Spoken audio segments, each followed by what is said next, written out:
The Supreme Court has rejected an argument from a MAGA rioter that Trump had successfully argued himself. Interesting. So now this is Coy Griffin, co-founder of Cowboys for Trump, and he was disqualified by a New Mexico judge for holding elected office under the Constitution's insurrection clause, following a conviction for taking part in the January 6th attack on the U.S. Capitol. So he was booted from office, and he appealed, and it turns out the Supreme Court turned down his appeal. On Monday, according to HuffPost, Griffin received the first disqualification from office in more than a century under Section 3 of the 14th Amendment following a 2022 trial in state court. Griffin, who is a pastor who led a series of cowboy caravans, the one caravan apparently the right wing is not afraid of, I guess because it's cowboys, to show support for Donald Trump, had served as Otero County Commissioner before his January 6th conviction for entering a restricted area on the Capitol grounds, and received a 14-day prison sentence. That was enough to have him disqualified from office.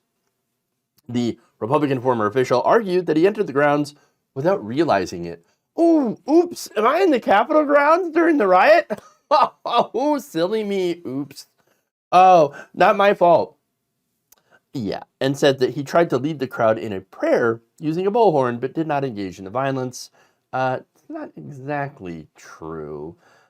Yes, he was there with bullhorn, but he did brag about, getting into Nancy Pelosi's office and all that stuff. So, yeah. Too bad for him, though. The ignorance of the law does not exactly shield you from the law. It still applies whether you're aware of it or not. So, in fact, New Mexico's Supreme Court had refused to hear his appeal, although that is likely because he missed procedural deadlines. He decided to skip over that and just go right to the Supreme Court, and the Supreme Court's like, no. Now, what's interesting here is that this is the same provision that Colorado had used to try to disqualify former President Donald Trump from the ballot. So when they did that, Trump took the Supreme Court. The Supreme Court took the case and then said, oh, yeah, no, you can't disqualify Trump from the ballot. So wait a minute. They can't disqualify Trump from the ballot, states, but they can disqualify people like Coy Griffin. Why is that?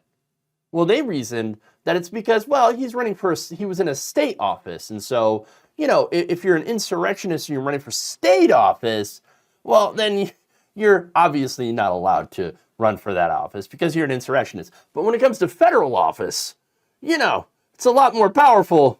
Well, go ahead. No problem there. Wait a minute here. Wait a minute. For one, funny enough, right? When it comes to the federal ballot, so much for states' rights. But on this one, they're like, well, we believe in states' rights. In fact, look, we allowed the state to, disqualify this insurrectionist from serving in a very low-level position. And we're supposed to feel good about that?